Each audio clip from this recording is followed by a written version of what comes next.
Hi folks, welcome back to Stacey Can. Today I am making cream cheese. It's not something that you typically preserve, it's just something that you keep in the refrigerator for 7 to 10 days and eat before you have to toss it. But because you can't really freeze it, there are no shelf-stable ways to preserve it. So it has to be refrigerated, so it does have a short lifespan. But the reason I'm making it is because a few weeks ago it was difficult to get. And I just wanted to show how simple it is to make in the event that that happens again. There's a cream cheese shortage. This is very easy to make. And there's a bunch of different recipes on the website. This is not a tested recipe by the National Center of Home Food Preservation or the extension offices or through the Ball canning books, any of those. This is just, I Googled it and I like this recipe the best. This one is from Alfie Foods, I believe. Alfie Foodie is what it is. And by the way, please like and subscribe below as I go over all of this with you. But there's a variety of recipes out there. This one just calls for whole milk, which you do need to use a whole fat milk with it. It's cream cheese. Okay. But maybe you can find a skimmer version of it or a less fat version of it, but you have better quality if you're using whole fat. You can also use a 1-to-1 ratio of whole milk plus cream, heavy cream, or you can just do straight heavy cream, but keep in mind that's going to be, the fat content's going to change. So it just Google it and find the recipes that work best for you.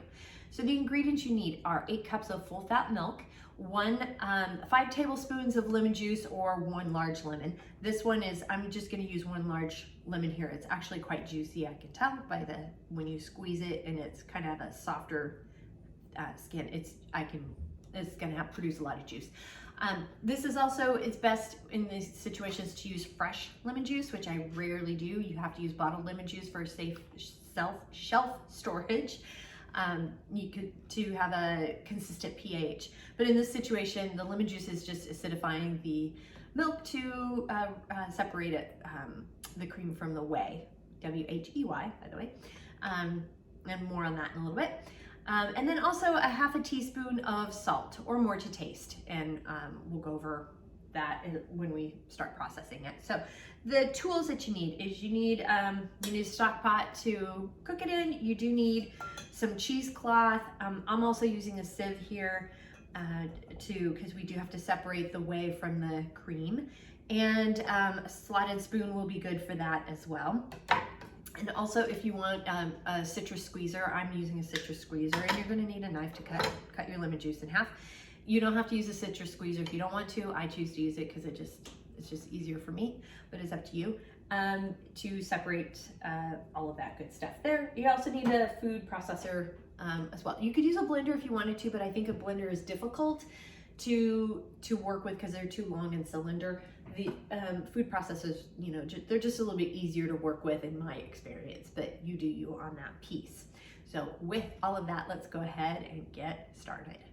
So the first thing I did is I went ahead and cut some of the cheesecloth, and I did a double layer of it. Cheesecloth is something that you can reuse, so just keep that in mind.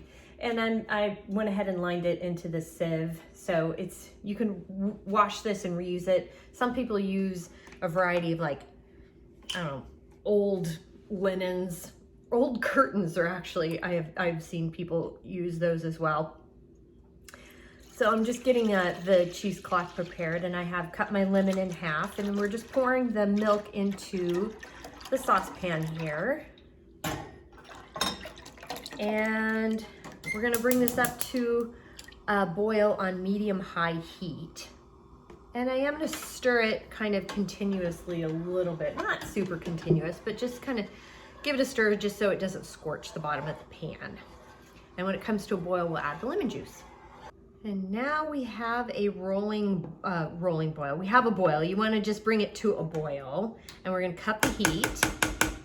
We take our lemon, and you can go ahead and squeeze the lemon juice into the pot here.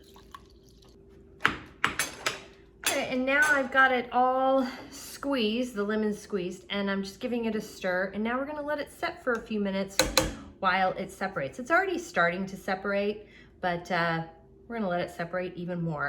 And I am gonna remove it from this, even though the heat is off, I am gonna move it over just to let it cool a little bit quicker instead of being on the hot burner. If you'll notice, the curds have separated from the whey quite a bit, and there's some like yellowy stuff there. That's the whey, and that's what we are separating. So now we're just gonna pour it into the cheesecloth. You can scoop it out if you want, or you can dump it like so, and that's what I'm gonna do. And you might have to just kind of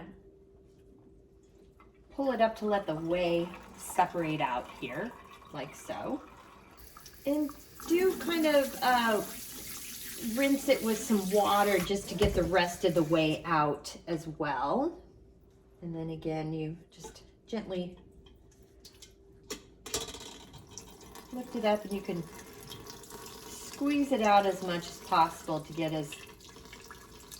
the whey out of there as much as you can.